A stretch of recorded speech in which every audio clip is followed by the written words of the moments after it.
ప్రముఖ global star Dhanush హీరోగా captain Miller cinema తెరకెక్కిన సంగతి తెలిసిందే. ఈ సినిమా జనవరి నెలలో విడుదల కానుంది. సంక్రాంతి కానుకగా ప్రేక్షకుల ముందుకు రానుంది. తమిళంతో పాటు తెలుగులోనూ విడుదలవుతోంది. మూవీ విడుదల అవడానికి కొద్ది రోజులే ఉన్న నేపథ్యంలో చిత్ర బృందం తాజాగా ఆడియో లాంచ్ కార్యక్రమాన్ని ఏర్పాటు చేసింది. చెన్నైలోని నెహ్రూ స్టేడియంలో ఈ కార్యక్రమం జరిగింది. ధనుష్ అభిమానులు పెద్ద ఎత్తున ఈ కార్యక్రమానికి హాజరయ్యారు. కార్యక్రమం ముగిసిన తర్వాత కెప్టెన్ మిల్లర్లో నటించిన నటికి చేదు అనుభవం ఎదురైంది. ఓ వ్యక్తి ఆమెతో అసభ్యంగా ప్రవర్తించాడు. దీంతో ఆమె అతనికి తగిన విధంగా బుద్ధి చెప్పింది. కెప్టెన్ మిల్లర్లో నటించిన ఐశ్వర్య రఘుపతి ఆడియో లాంచ్ కార్యక్రమానికి హాజరైంది. కార్యక్రమం అయిపోయిన తర్వాత జనంతో పాటు బయటకు రావడానికి ప్రయత్నించింది.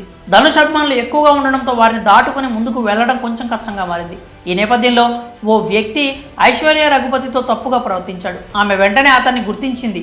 ఆ యువకుడిని పట్టుకొని కొడుతూ తిట్టింది. తన తప్పు తెలుసుకున్న ఆ యువకుడు ఆమెకు క్షమాపణలు కూడా చెప్పాడు. అంతేకాదు అక్కడి నుంచి పారిపోయే ప్రయత్నం చేశాడు. అయినా ఆమె ఆగలేదు. తీవ్రంగా ఫైర్ అయింది. కొంచెం సేపటి తర్వాత ఆ యువకుడు అక్కడి నుంచి వెళ్ళిపోయాడు. ప్రస్తుతం ఇందుకు సంబంధించిన వీడియో ఒకటి సోషల్ మీడియాలో వైరల్గా మారింది. ఆ వీడియోలో ఐశ్వర్య రఘుపతి యువకుడిని తిట్టడం స్పష్టంగా కనిపిస్తోంది. ఇక ఈ వీడియోపై స్పందిస్తున్న నెటిజన్లు ఈ మధ్యకాలంలో ఇలాంటి వాళ్ళు బాగా ఎక్కువయ్యారు. వీళ్ళను ఊరికే వదిలేయకూడదు. ఐశ్వర్య రఘుపతి మంచి పని చేశారు, ఇంకా 4 తగిలించాల్సింది.